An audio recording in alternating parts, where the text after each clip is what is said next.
Shalom saudara, haleluya, selamat datang ke siri renungan Surat Korintus yang pertama. Kiranya kasih karunia dan damai sejahtera dari Allah Bapa kita dan dari Tuhan Yesus Kristus menyertai Anda.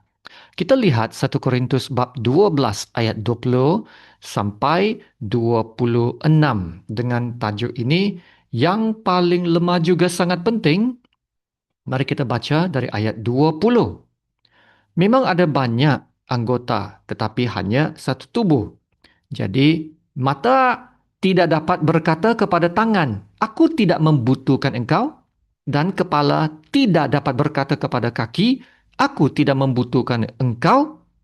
Malahan, justru anggota-anggota tubuh yang nampaknya paling lemah, yang paling dibutuhkan. Dan kepada anggota-anggota tubuh yang menurut pemandangan kita kurang terhormat, kita berikan penghormatan khusus. Dan terhadap anggota-anggota kita yang tidak elok, kita berikan perhatian khusus. Hal itu tidak dibutuhkan oleh anggota-anggota kita yang elok. Allah telah menyusun tubuh kita begitu rupa, sehingga kepada anggota-anggota yang tidak mulia diberikan penghormatan khusus, supaya jangan terjadi perpecahan dalam tubuh, tetapi supaya anggota-anggota yang berbeda itu saling memperhatikan. Karena itu, jika satu anggota menderita, semua anggota turut menderita. Jika satu anggota dihormati, semua anggota turut bersukacita. Demikianlah firman Tuhan. Setiap anggota dalam tubuh itu adalah penting, saudara. Begitulah juga setiap anggota dalam tubuh Kristus adalah penting. Karena setiap anggota Kristus adalah milik Kristus yang telah ditebus oleh darahnya dan adalah sangat berharga. Dan apabila kita dibaptiskan dalam Kristus, kita telah menjadi satu tubuh dan Kristus adalah kepala. Oleh itu, setiap anggota dalam gereja Kristus memerlukan satu sama lain, seperti mana setiap anggota memerlukan satu sama lain. Ayat 21 jelas memberitahu kebenaran ini. Jadi, mata tidak dapat berkata kepada tangan, "Aku tidak membutuhkan engkau." Dan kepala tidak dapat berkata kepada kaki, "Aku tidak membutuhkan engkau." Sekiranya tubuh itu hanya satu mata besar tanpa tangannya atau hanya satu kepala besar tanpa kaki, ini bukan tubuh yang sempurna tetapi adalah monster, the beast, satu makhluk yang aneh. Itu bukan ciptaan Tuhan, ya, bukan ciptaan Tuhan. Maka Paulus cuma memberitahu kita bahwa kita memerlukan satu sama lain. Walaupun ada kepelbagaian di kalangan kita, dalam kepelbagaian itulah kita saling bergantungan, melengkapi, dan memperhatikan. Amin. Dalam ayat 22 dan 23 ini, Paulus menambahkan lagi berkata, anggota-anggota yang nampaknya paling lemah, ya, yang menurut pemandangan kita kurang terhormat. Itulah yang harus diberi perhatian. Tetapi seringkali kita mengabaikan dan melupakan mereka yang lemah. Kita kurang beri perhatian kepada yang lemah. Ataupun orang yang lemah itu sendiri memikirkan dirinya tidak berguna, tidak layak, tidak akan dapat menyumbang apa-apa atau memikirkan dirinya adalah beban kepada orang lain.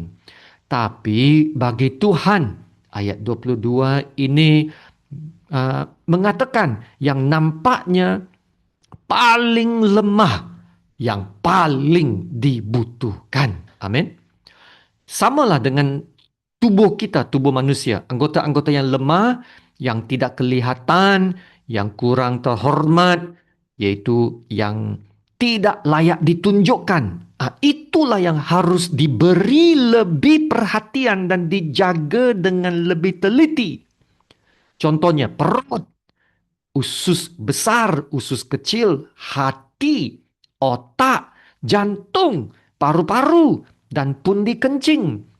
Walaupun semua bahagian tubuh ini tidak kelihatan lemah, tetapi sangat penting dan juga sangat fragile, ya, rapuh, senang dijangkiti penyakit kalau tidak dijaga betul-betul. Tetapi banyak kali kita beri perhatian kepada penampilan luaran, kecantikan paras muka, daripada memberi perhatian kepada kesihatan dalaman.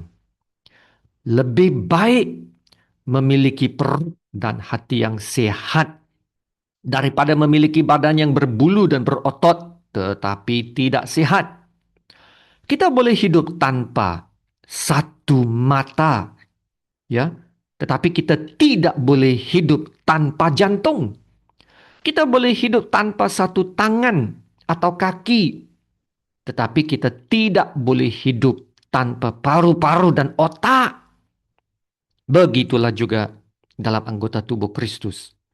Jangan kita mengabaikan dan melupakan anggota-anggota kita yang lemah.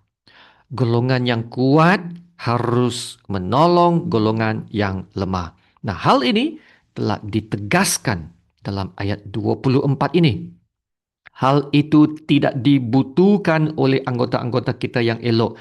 Allah telah menyusun tubuh kita begitu rupa sehingga kepada anggota-anggota yang tidak mulia diberikan penghormatan khusus. Jadi lihat ayat ini, ya.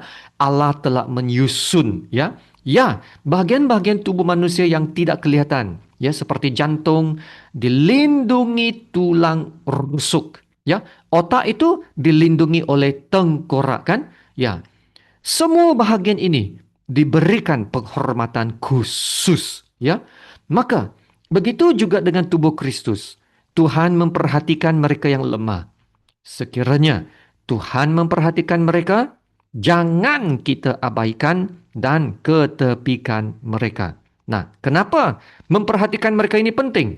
Ayat 25 dan 26 berkata, supaya jangan terjadi perpecahan dalam tubuh.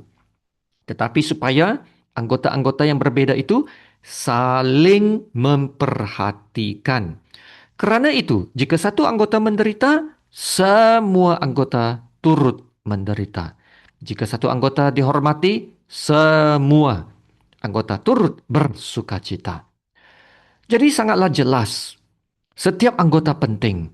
Jika satu bahagian dalaman badan kita sakit, contohnya kalau sakit perut, seluruh badan akan rasa tidak selesa.